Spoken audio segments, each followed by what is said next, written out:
హృదయపూర్వక వందనాలు. మన కోసం ఎన్నో సంవత్సరాల నుంచి అన్నయ్య కష్టపడుతూ పాటుపడుతూ మన కోసం ప్రార్థన చేస్తూ మన సంఘాన్ని మన ఊరును అందరినీ ఈరోజు ఇలా నిలబడగలిగాము అంటే నేను యవనస్తుగా ఎదిరిన కానించి ఈరోజు నా జీవితంలో నేను ఇలా నిలబడగలిగాను అంటే అన్నయ్య సపోర్ట్ ఎంతో ఉంది.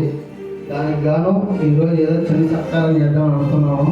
పాస్టర్ డే సందర్భంగా దీనికి అన్నయ్య మమ్మల్ని ఆశీర్వదించి ప్రార్థన చేయాల్సిందిగా కోరుతున్నాం.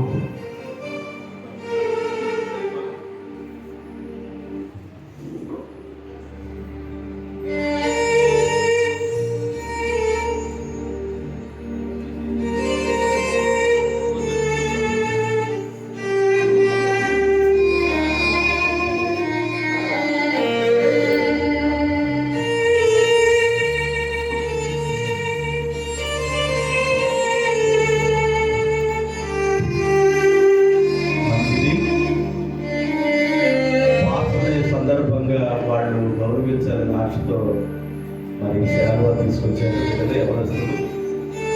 నేనేం ఆశపడుతున్నానంటే యవనస్తులు దేవుని కొరకు నిలబడి సంఘ సంబంధమైన పరిచర్యలో వాడు కూడా పాల్గొని మరి దేవుని మాటలు చెప్పే విషయంలో కూడా వాళ్ళు గొప్పవాడు కావాలని కోరుకుంటున్నాను.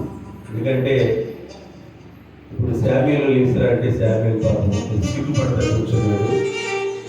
సిగ్గుపడతా ఉన్నంతకాలం జీవితాంతం అలాగే కూర్చుంటారు. అలా ఉండకుండా పాట పాడే విషయంలో కానివ్వండి, ప్రార్థించే విషయంలో కానివ్వండి, దేవుని కొరకు నిలబడి పాటలు పాడే విషయంలో కానివ్వండి, ఏదైనా సందర్భం వాక్యం మాట్లాడే విషయం కానివ్వండి, మరి ధైర్యంగా సంఘంలో ఏమనొస్తుంది తయారీ కావాలని కోరుకుంటూ మరి బిడ్డలను ఆశీర్వదిస్తూ మీకోసం చిన్న ప్రార్థన చేస్తారు. చిన్న ప్రార్థన చేద్దాం. కళ్ళు మూసిపెట్టి. ప్రేమాస్వరూపుడు అయిన తండ్రి, నమ్మకమైన మా ప్రభువా యేసయ్య, మీకు వందనాలు తండ్రి. మీ బిడ్డలు యవనస్తులు మీ మానసానికి వచ్చారు ఆయన. ఎంతోమంది యవనస్తులు మరి లోకానుసారంగా తండ్రి ఇష్టానుసారంగా తిరుగుతూ ఉంటే కొంతమంది యవనస్తులను మీరు ఆకర్షించుకొని మీ పాఠశాలకు తీసుకొచ్చారు.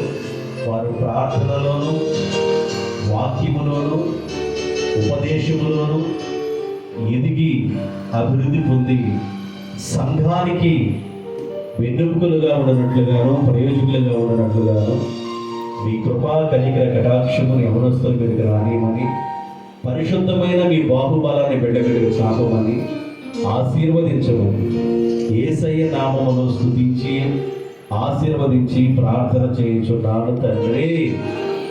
ఆమేన్.